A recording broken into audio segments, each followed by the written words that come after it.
Chers amis, chers camarades, je vous adresse le salut fraternel du syndicat FO Communication, réseau longue distance de France Télécom. Nous nous appelions réseau longue distance. Nous changeons sans cesse de sigle syndical du fait des restructurations dans cette entreprise.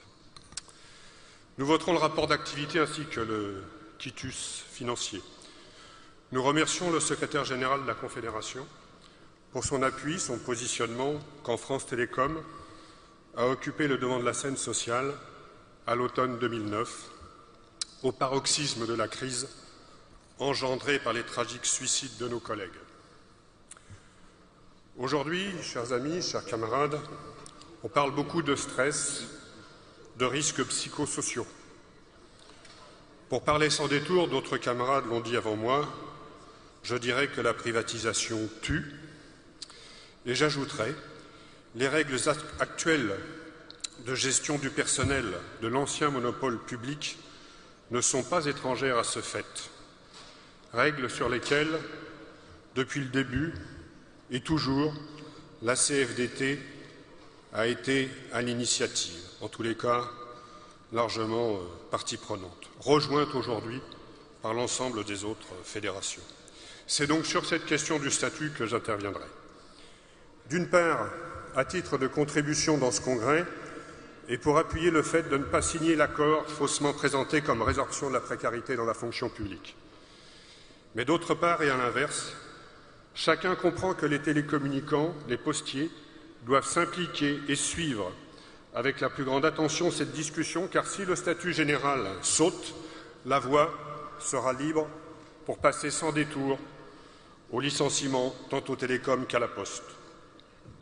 Chers amis, chers camarades, à l'automne 2009, quand le personnel de France Télécom est passé de l'émotion à la revendication, le personnel que nous avons réuni en Assemblée générale a formulé notamment les exigences suivantes simples.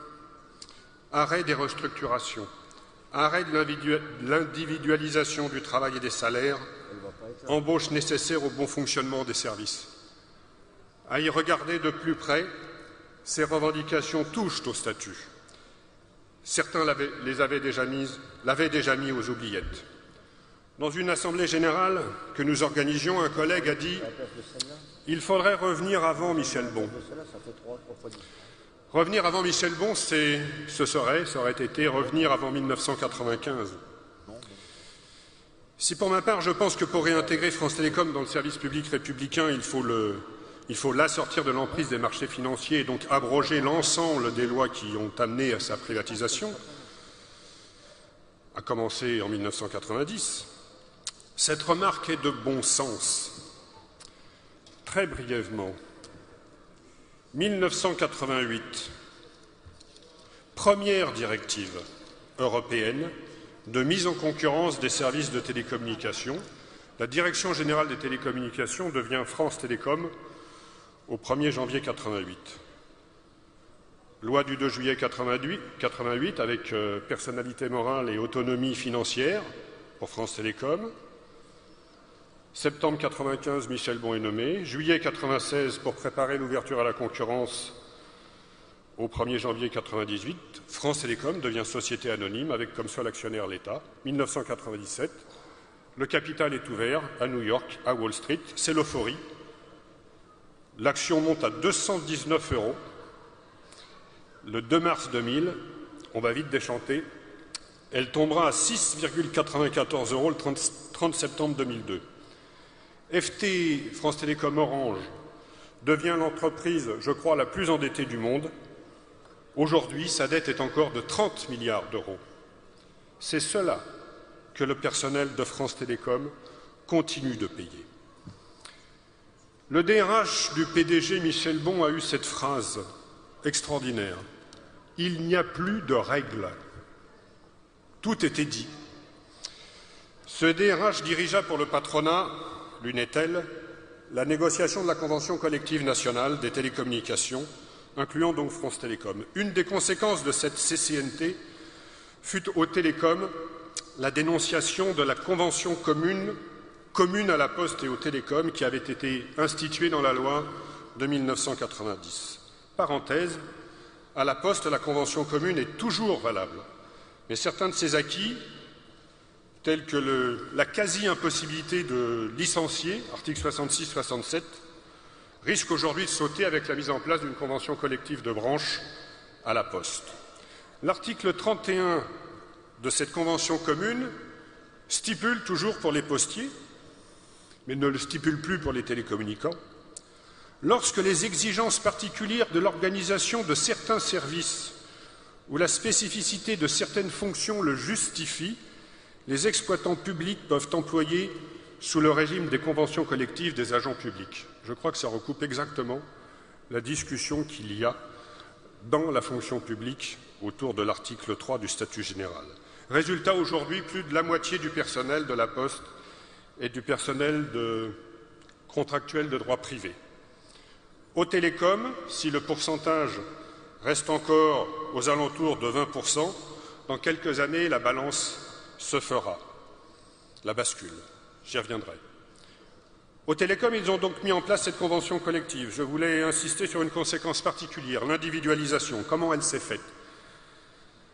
La convention commune restait cependant adossée au statut, pas seulement sur la garantie de l'emploi, mais aussi sur l'ancienneté, qui sur 20 ans garantissait un salaire en augmentation en progression assurée.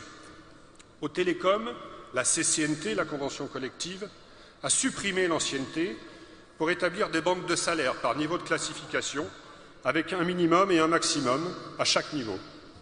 Et donc, on peut rentrer au minimum et rester au minimum toute sa vie. L'entretien individuel, rendu obligatoire par décret, couronne ce dispositif. L'entretien individuel dans notre entreprise, c'est tout simplement une façon de demander au personnel de faire plus avec toujours moins de moyens, avec toujours moins d'emplois. Juste quelques chiffres sur le niveau de l'emploi dans cette entreprise. Outre qu'on ne recrute plus de fonctionnaires depuis 15 ans, une quinzaine d'années, la situation démographique de l'entreprise est très inquiétante. Sur la base du bilan social de 2008, avant donc le passage de l'âge légal à 62 ans, mon syndicat a établi que d'ici 2015, plus de 30 000 employés, fonctionnaires pour la plupart, partiraient en retraite. On monterait à 40 000 en 2016, à 45 000 en 2017. Combien serons-nous en 2018-2020? Et ce ne sont pas les 10 000 recrutements annoncés sur 4 ans qui vont régler le problème. D'où l'action d'envergure engagée par la Fédération sur cette question. Je conclurai sur une question, celle de la mobilité. Il y a les mobilités géographiques et les mobilités fonctionnelles. Passant les mobilités fonctionnelles par un changement de métier. Autant que les mobilités géographiques, les mobilités fonctionnelles ont été terribles. Nos collègues techniciens ont souvent été contraints de se convertir au commercial, d'aller sur les plateformes téléphoniques. Donc la nouvelle direction a proposé un nouveau contrat social aux syndicats, à notre fédération. Désormais, la mobilité serait basée, je cite et je souligne, essentiellement sur le volontariat. Je crois savoir que le statut des hospitaliers autorise la mobilisation, je souligne, uniquement sur la base du volontariat. Le groupe nous garantit donc un minimum de 3 ans de présence sur un nouveau poste. Exemple, si vous avez 45 ans, vous changerez 5 fois de métier ou 5 fois de site de lieu géographique. La vérité, c'est que le moment venu, le salarié doit s'auto-convaincre que sa mobilité est inévitable et ainsi se porter volontaire. C'est là tout le discours du nouveau président qui fait tout bas, qui dit tout bas ce que disait tout haut et faisait très fort l'ancien président de cette entreprise. Nous n'avons pas signé ces accords qui ont été proposés après l'automne 2009. Nous avons préservé l'indépendance syndicale. Nous réunissons ainsi les conditions assurant la représentativité de notre fédération le 17 novembre prochain. Je vous remercie. Vive le statut, vive la CGT Force ouvrière. Merci, camarades.